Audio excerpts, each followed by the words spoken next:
అదే RTV app వార్తల్ని క్షణాల్లో చదివే అవకాశం ఉంటుంది. ఒక న్యూస్ పేపర్, ఒక టెలివిజన్ ఛానల్ మీ చేతుల్లో ఎప్పుడూ ఉంటాయి. ముఖ్యంగా నేను అవినాష్ రెడ్డి గారు మాట్లాడుతూ అసలు గత 5 ఏళ్లలో ఏదో రామరాజ్య పాలన ఉన్నట్లు, అప్పుడు ఏది జరగనట్లు, తర్వాత ఈ 100 రోజుల్లోనే అంతా చాలా ఉపద్రవాలు, అంతా ప్రళయాలు జరిగినట్లు నిన్న ఆయన మాట్లాడడం. తర్వాత శాంతి భద్రతల గురించి కూడా ఆయన మాట్లాడితే అసలు పులివెందుల ప్రాంతం అనేది వైఎస్ఓళ్ళు ఎంటర్ అయిన తర్వాత శాంతి భద్రతలు ఎలా ఉండేవి, అంతకుముందు డిఎన్ రెడ్డి గారి హయాంలో శాంతి భద్రతలు ఎలా ఉండేవి ఒకసారి బేరీజ్ వేసుకోమని ఆయన. అసలు ఈ ఫ్యాక్షన్ విధానం కానీ ఈ అంటే ఎవరు మీకు సరిగా ఎలక్షన్స్ లో ఆపోజిట్ చేస్తారని వాళ్ళను చంపాలనే సాంప్రదాయము ఆ ఒరవడి స్టార్ట్ అయిందే వైఎస్ఓలతో. అసలు ఈ 5 ఏళ్లలో ఏమీ జరగనట్లు, అసలు ఇప్పుడు పెద్దగూడలో నాగమ్మను రేప్ చేసి మర్డర్ చేసింది ఎవరో అవినాష్ రెడ్డే చెప్పాలా.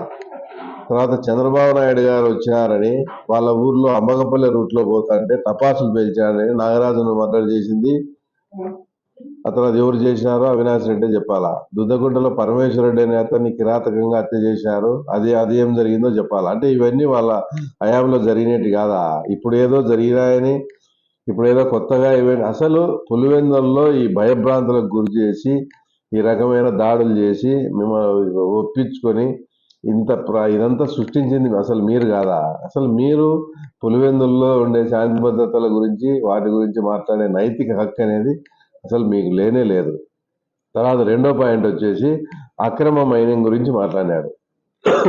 ఎవరైనా మీరు విలేకరులు ఉన్నారు, మీరు ఉన్నారు, టీడీపీ గవర్నమెంట్ కూటమి ప్రభుత్వం వచ్చిన తర్వాత ఇల్లీగల్ మైన్స్ అనేది లేకుండా ఎవరు లీజ్ ఉంటే వాళ్ళు చేసుకోమన్నారు. ఇల్లీగల్ మైన్లన్నీ వాళ్ళంతకు వాళ్ళే స్వచ్ఛందంగా ఆపుకున్నారు.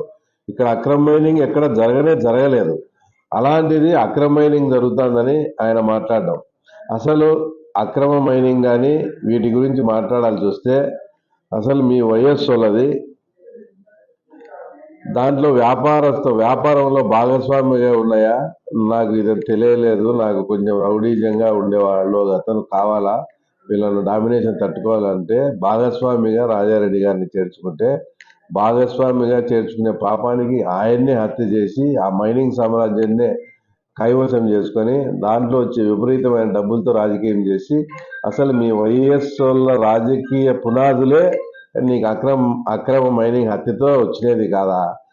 అంతెందుకు, మీ మామ అక్కడ గ్రానైట్ వ్యవహారాల్లో అక్కడ చాలా ఇది జరిగి ఒక అతన్ని మర్డర్ చేసి ఆ మర్డర్ కేసులో జైలుకి పోయి వచ్చి లాస్ట్ 5 ఏళ్ళు నీకు సంబంధం లేకుండా కూడా ఒక పెద్ద కంపెనీలో 50%. మరిన్ని వీడియోస్ కోసం ఛానల్ ని సబ్స్క్రైబ్ చేయండి, లేటెస్ట్ అప్డేట్స్ కోసం వాట్సాప్ ఛానల్ ని ఫాలో చేయండి అండ్ లింక్ డిస్క్రిప్షన్ లో ఉంది.